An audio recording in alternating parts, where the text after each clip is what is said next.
to some of these attacks around the world. The president tweeting out, fake news media is working overtime to blame me for the horrible attack in New Zealand. They will have to work very hard to prove that one so ridiculous. Meantime, his approval rating is going up. New CNN poll out has it ticking up to 42%. It tracks with other polls. There are some that have it even higher in the 40s. And then a USA Today poll about the Mueller report, and it's coming at some time, but do you agree with the president's assessment that special counsel's investigation is a witch hunt and that he's been subjected to more investigations than previous presidents because of his politics? And there you see the breakdown, 50 to 47. Let's bring in our panel. Washington Post columnist Marc Thiessen, Mark Lyson, national political correspondent of National Public Radio, and Molly Hemingway, senior editor at The Federalist.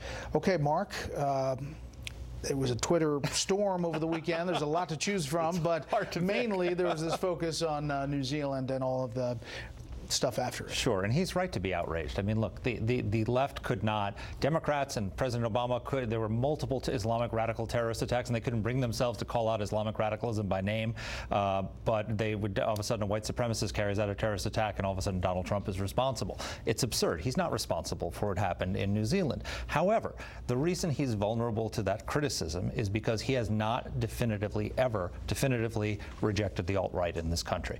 And that's a problem. And people say, why? No, let me finish. I would like to interject that that's not true, though. No, he hasn't. You said I would like to quote from him, I am not talking about neo-Nazis and white nationalists because they should be condemned totally. Yeah. That's from his famous both sides speech. Yeah. When he condemns people by name, it doesn't get mentioned. And that is something that the media have done a very bad job of telling the truth on. He's never rejected the alt-right by name.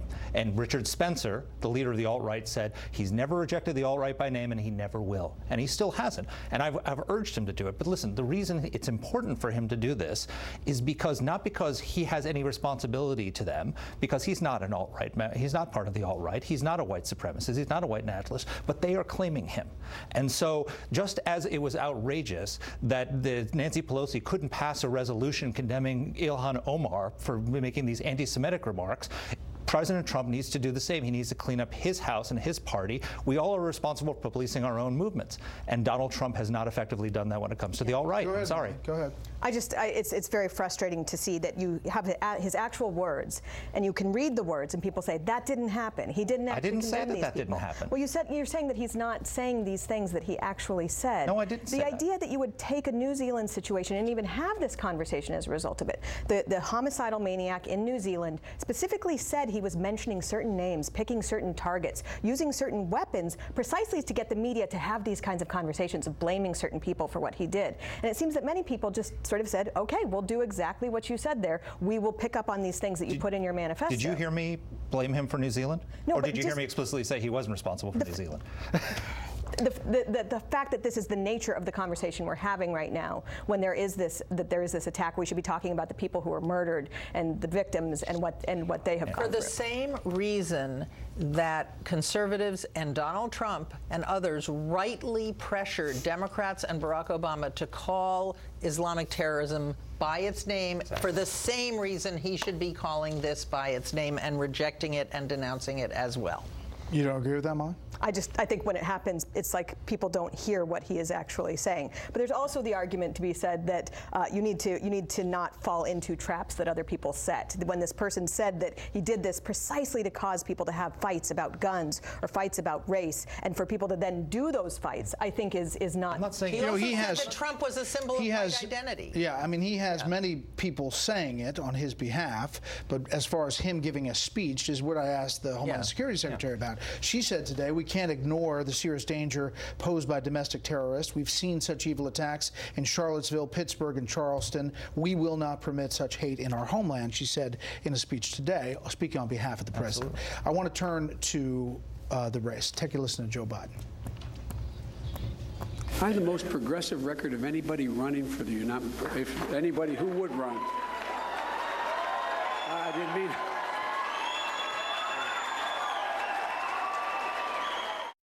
So that's the biggest question. Kind of stepped on it. The president got a tweet out there saying. Stepped on it, or maybe not. Little tease. Yeah. Oh, you're a conspiracy person. Got it. Maybe he was saying what he really thought. Yes. But do you think that changes the dynamic?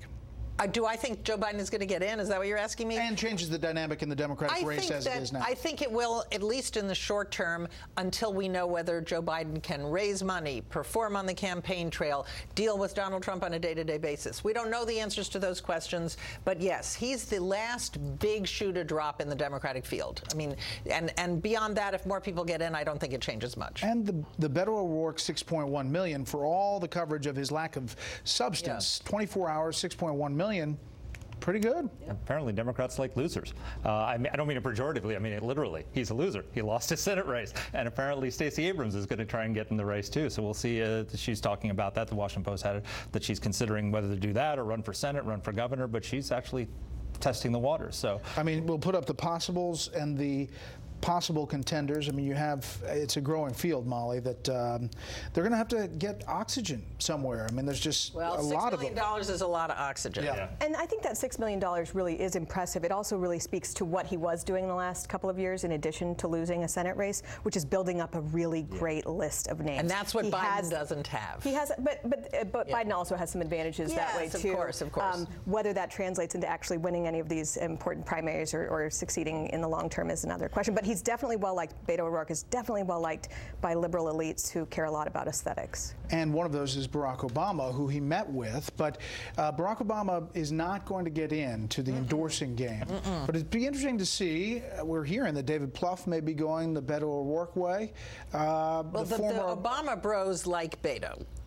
There's no doubt about that. That's why they call him Bro-Obama, or sometimes Faux-Obama. Beto-Obama bros. Yeah, Beto-Obama bros. And who is this group? Well, if you look, I think Crooked Media, which is the kind names. of Let's keep which it at is names. like the Dan Pfeiffer, Tommy Vitor, those people. I think they made a documentary about Beto. It doesn't mean they're all going to go and work for him, but he has a kind of Obama-esque charisma.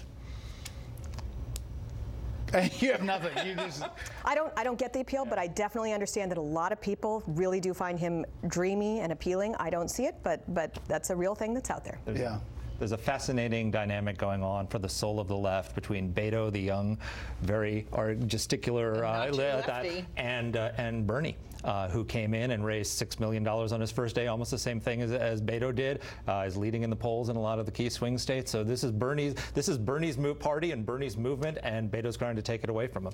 And Bernie probably got those donations through a lot more people than Beto O'Rourke did, which would be significant. We will check that on the filings. Panel, thank you. When we come back, special surprise at a spring training baseball game.